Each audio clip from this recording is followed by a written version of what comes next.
आज की इस वीडियो में हम बात करेंगे आपकी बिजनेस स्टडीज़ की यूनिट 4 प्लानिंग के टॉपिक प्लानिंग प्रोसेस के बारे में कि प्लानिंग को किस तरह किया जाता है, इसका प्रोसेस क्या होता है। तो चलते हैं अपने लेक्चर पर। तो सबसे पहले हम बात करते हैं प्लानिंग प्रोसेस के पहले स्टेप की। पहला प्रोसेस क्या होता है कि सेटिंग ऑब्जेक्टिव्स। ऑब्जेक्टिव्स क्या मतलब, आप अगर कोई प्लान बना रहे हैं तो आपका कोई ना कोई एक मोटिव होता है, मतलब अपने उद्देश्य को निर्धारित करना। अगर देखिए, अगर कोई क्रिकेटर कह सकते हैं कोई प्लानिंग कर रहा है तो उसका ऑब्जेक्टिव क्या होगा, हाईएस्ट रन को आज बनाना। अगर कोई बॉलर किसी चीज़ की प्लानिंग कर रहा है तो उसका ऑब्जेक्टिव क्या होगा, विकेट को लेना। अगर कोई साइंटिस्ट कोई प्लानिंग कर रहा है तो उसका ऑब्जेक्टिव क्या होगा, इन्वेंशन करना। अगर कोई कह सकते हैं इंजीनियर कोई प्लानिंग कर रहा है तो उसका ऑब्जेक्टिव क्या होगा, किसी नए प्रोडक्ट को डिज़ाइन करना। अगर कोई ऑर्गेनाइजेशन प्लानिंग कर रहा है तो उसका मतलब अपने आप को एक्सपेंड करना। अगर कोई और पर्सन कर रहा है तो हो सकता है उसका प्लानिंग का मोटिव हो प्रॉफिट अर्न करना। मतलब हर किसी का कुछ ना कुछ एक ऑब्जेक्टिव होता है, चाहे आपके डिपार्टमेंट है चाहे आपके, और अगर कोई डिपार्टमेंट प्लानिंग कर रहा है तो उसका मतलब क्या है, या तो कोई हो सकता है डिपार्टमेंट प्लानिंग कर रहा है कि ज़्यादा से ज़्यादा प्रोडक्शन कर सके, अच्छा प्रोडक्शन कर सके, टाइम पे प्रोडक्शन कर सके, अच्छी क्वालिटी में प्रोवाइड कर सके। ऑर्गेनाइजेशन कर रहा है तो सोचेगा कि मैं किस तरह प्रॉफिट अर्न कर सकूँ, किस तरह अपनी ब्रांचेस को बढ़ाऊँ, किस तरह अपने एरिया को वाइड करूँ, किस तरह मैं अच्छे एम्प्लॉयज़ को अपने ऑर्गेनाइजेशन में लेके आऊँ। तो सबसे पहला काम क्या होता है, सेटिंग ऑब्जेक्टिव, कि आपको उद्देश्य को निर्धारित करना होता है कि आप प्लानिंग कर क्यों रहे हैं। इसके बाद दूसरा स्टेप है डेवलपिंग प्रेमिसेस, परिसर। मतलब अब आपने जो भी प्लानिंग कर ली, अब प्लानिंग करते क्यों है, क्या प्लानिंग होता है, मतलब हम अपने फ्यूचर के इवेंट्स को करने के लिए एक डिसीजन लेते हैं, एक रॉ डाटा तैयार करते हैं, हम फोरकास्ट करते हैं कि अब हमें फ्यूचर में क्या क्या करना है। अब मैंने हो सकता है ऑब्जेक्टिव डिसाइड कर लिया, मेरे को प्रॉफिट अर्न करना है, प्रॉफिट बढ़ाना है अपनी एमएनसी का। अब प्रॉफिट अर्न कैसे करूंगा, मेरे को देखना पड़ेगा कि प्रॉफिट मेरा अर्न क्यों नहीं हो रहा है। मेरे प्रोडक्ट की क्वालिटी क्या है, मेरे प्रोडक्ट का प्राइस क्या है, मार्केट में मेरा कॉम्पिटिटर क्या है, मेरी लिमिटेशंस क्या है मेरे रास्ते की, मेरे प्रोडक्ट की। मतलब मैं इन सभी फैक्टर्स को देखूंगा कि अब जो मैं काम करना चाहता हूँ उस काम को करने के दौरान मेरे सामने कौन कौन सी प्रॉब्लम्स आएंगी सामने, जिनको कि मैं फेस करूँगा। क्योंकि जब आपने कोई ऑब्जेक्टिव डिसाइड किया तो वहाँ पर कुछ ना कुछ आपके पास प्रॉब्लम्स भी आती हैं। आप एक अजम्पशन लेके चलते हैं कि जब मैं अपने इस गोल को पूरा करने के लिए जाऊँगा तो मैं किन किन चीज़ों का सामना करूँगा। मतलब डेवलपिंग प्रेमिसेस, मतलब आप एक ऐसा एरिया डेवलप करते हैं, एक ऐसी कह सकते हैं परिसर को डेवलप करते हैं कि आप सोचते हैं कि हाँ अब मैं उस ऑब्जेक्टिव को पूरा करने जा रहा हूँ, तो उस रास्ते में मुझे किन किन प्रॉब्लम्स का, किन किन कह सकते हैं संभावित जो आपकी संभावनाएं होती हैं, घटनाएं होती हैं, उनका आपको सामना करना पड़ सकता है। इसमें आपकी बाधाएं हो सकती है, कुछ समस्याएं हो सकती हैं, कुछ कह सकते हैं कुछ भी आपकी लिमिटेशंस हो सकती हैं या आपकी कुछ वीकनेस हो सकती हैं। तो उन सभी के बारे में आप यहाँ पर चेक करोगे, उन सभी को एनालाइज करोगे, पता करोगे। अब नेक्स्ट है कि identify alternate course of action. अब मैंने कोई प्लानिंग करी, अब मैंने उसमें देखा कि मेरे को इस प्रॉब्लम में, इस काम करने में ये प्रॉब्लम आ सकती है, तो वहाँ पर मैं क्या करूँगा, उसके अल्टरनेट प्लान्स को डेवलप करूँगा। अगर आप कभी बात करें हमारी जो आर्मी होती है, तो आर्मी के पास हरदम क्या होते हैं, दो प्लान होता है, एक प्लान ए होता है और एक प्लान बी होता है। तो वो पहले से ही सोच लेते हैं कि अगर इन केस हमारा प्लान ए काम नहीं कर पाया तो उस कंडीशन में वो खाली नहीं बैठ सकते, क्योंकि जब वो फील्ड में होते हैं, कह सकते हैं वॉर के टाइम पे होते हैं, तो उनके पास इतना टाइम नहीं होता कि वहाँ बैठ के किसी चीज़ को सोच सकें वो। तो उनका काम होता है कि पहले से ही एक अल्टरनेट प्लान को सोच कर चलना, कि अगर हमारा जो प्लान है वो वहाँ पर किसी भी तरह डिस्पोज हो गया, ख़त्म हो गया, वेस्ट हो जाता है, वो उसको हम यूज़ ना कर पाएँ, तो उस कंडीशन में हमारे एम्प्लॉयज़, हमारे वर्कर्स, हमारे सोल्जर्स क्या करेंगे।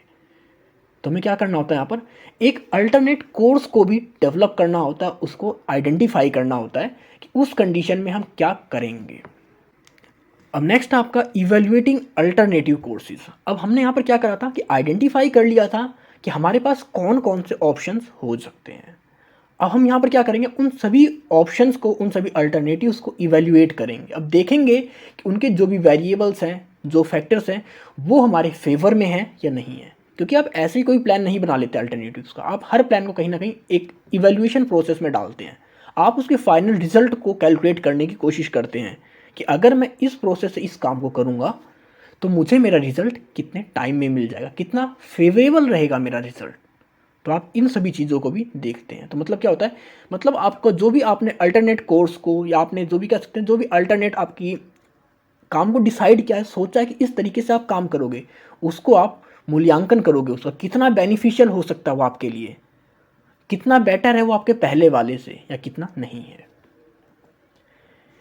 इसके बाद होता है कि सेलेक्टिंग एन अल्टरनेटिव। अब हमारे पास सारे अल्टरनेटिव्स आ गए, हमने उन सभी की इवैल्यूएशन कर ली। अब हमारे पास 4 ऑप्शन आए, 1 2 3 4। अगर मैं इनके रिजल्ट की बात करूँ, रेटिंग देता हूँ, तो पहले से मेरे को रिजल्ट की जो रेटिंग आई वो आई 82, दूसरे से 80, तीसरे से 90 और चौथे से 107। तो मैंने क्या करा, इन सभी के फैक्टर्स को, इन सभी के वेरिएबल्स को रीड करा, आपस में देखा उनमें क्या रिलेशन है, किस तरह वो चेंज हो सकते हैं, किस तरह उनका रिजल्ट आ सकता है। तो मैंने हर फैक्टर्स को वहाँ पर रीड करा और मैंने देखा कि मतलब उसका क्या इम्पैक्ट पड़ेगा मेरे ऑर्गेनाइजेशन के ऊपर। तो मैंने देखा कि जो मेरा चौथा अल्टरनेटिव प्लान बनाया था, जो मेरे पास एक अल्टरनेटिव कोर्स था, उससे मुझे सबसे बेटर रिजल्ट मिल सकता है। तो यहाँ मैं क्या करूँगा, जो सबसे मेरे लिए बेनिफिशियल है, सबसे फीजिबल है, सबसे प्रॉफिटेबल है और जिसमें कोई भी नेगेटिव कॉन्सिक्वेंसेस ना हो, मैं उस मेथड को, उस कह सकते हैं ऑप्शन को चूज़ करूँगा। चूज़ करने का ऑप्शन क्या होता है, मैं सबसे पहले उस मेथड की सारी मेरिट्स देखूँगा, हमारे पास रिसोर्सेज देखूँगा कि मेरे पास कितने रिसोर्सेज अवेलेबल है, हमारे लिए प्रॉफिटेबल है वो ऑप्शन या नहीं है, फीजिबल है, मतलब उसको मैं कर भी सकता हूँ अपने ऑर्गेनाइजेशन में, नहीं कर सकता, वो मेथड मुझे मेरे ऑब्जेक्टिव्स के कितने नियर तक ले जा सकता है, मतलब उस प्लान को यूज़ कर कर मैं अपने ऑब्जेक्टिव्स को पूरा कर पाऊँगा या नहीं कर पाऊँगा, उस प्लान के क्या मेरिट्स हैं, क्या डिमेरिट्स हैं। तो इन सभी को फोकस कर कर हम क्या करते हैं, एक अल्टरनेटिव का सिलेक्शन कर लेते हैं।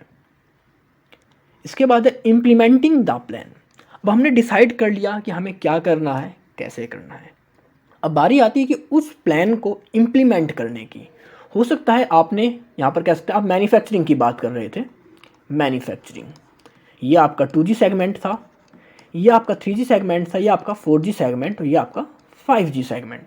अब आपने जो एग्जैक्ट प्लानिंग करी कि आपको 5G के फ़ोन्स बनाने हैं, उनका क्या साइज़ रखना है, किस एंड्रॉयड वर्जन का यूज़ करना है, उसके अंदर कितनी रैम होनी चाहिए, कितनी रोम होनी चाहिए, स्क्रीन साइज़ क्या होना चाहिए, आप क्या क्या फ़ीचर्स दोगे उस फ़ोन के अंदर, आपकी बैटरी कितनी एमएच की होनी चाहिए, आप ईयरफोन्स प्रोवाइड करोगे नहीं करोगे, मतलब आपने कह सकते हैं आपने जो भी डिसाइड किया, अब बारी होती है उसको इम्प्लीमेंट करने की, उस प्लान को कह सकते हैं रियलिटी में करने की बारी होती है, क्योंकि आपने समझ चुके होते हैं।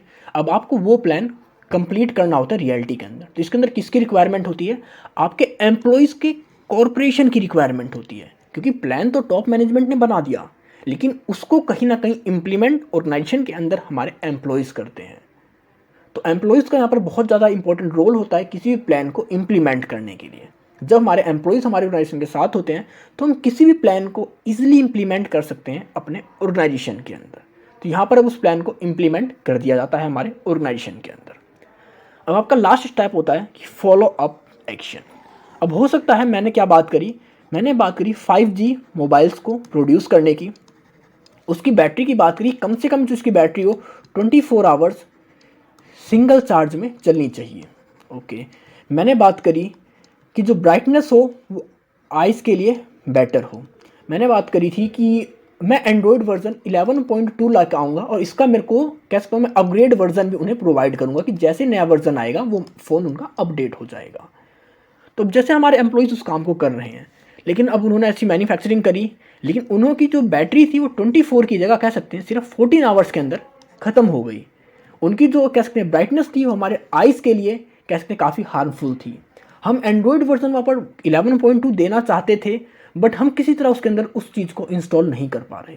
मतलब यहाँ पर देखते हैं कि हमने जो डिसाइड करा है और जो हमारी एक्चुअल परफॉर्मेंस है, उन दोनों के बीच में कितना डेविएशन है, कितना चेंज है, और जो भी चेंज होता है उस चेंज को ख़त्म करना और जिस तरह हमने डिसाइड करा था किसी काम को, उसी हिसाब से उस काम को फिर से करेक्ट करना। इसके लिए क्या होता है, हमारे पास कह सकते हैं कुछ करेक्शंस प्लान्स हम यहाँ पर डेवलप कर लेते हैं। करेक्शन प्लान, अगर हमने कोई प्लान बना रखा है, अगर वो किसी कंडीशन जो एक्चुअल वर्क है उसके हिसाब से नहीं होता, तो उसको हम किस तरह ठीक करेंगे, करेक्ट करेंगे, उसको वहाँ पर सुपरवाइज करेंगे। तो ये आपका लास्ट स्टेप होता है प्लानिंग का, जिसे कि आप फॉलो अप एक्शन कहते हैं। तो इसके अंदर हम बात करते हैं कि आपने जो भी डिसाइड करा था उस काम को किस तरह किया जाएगा। तो ये आपके ख़त्म होते हैं प्लानिंग की प्रोसेस। आई होप आपको सारे पॉइंट्स क्लियर हो गए होंगे। अगर आपको कोई इशू है, कोई डाउट है, तो आप कमेंट सेक्शन में कमेंट कर मुझसे पूछ सकते हैं, और अब आप मुझे मेरे इंस्टाग्राम और टेलीग्राम पर भी फॉलो कर सकते हैं। तो मिलते हैं जल्दी एक नई वीडियो के साथ, नए टॉपिक के साथ। So stay tune, stay connected with score max.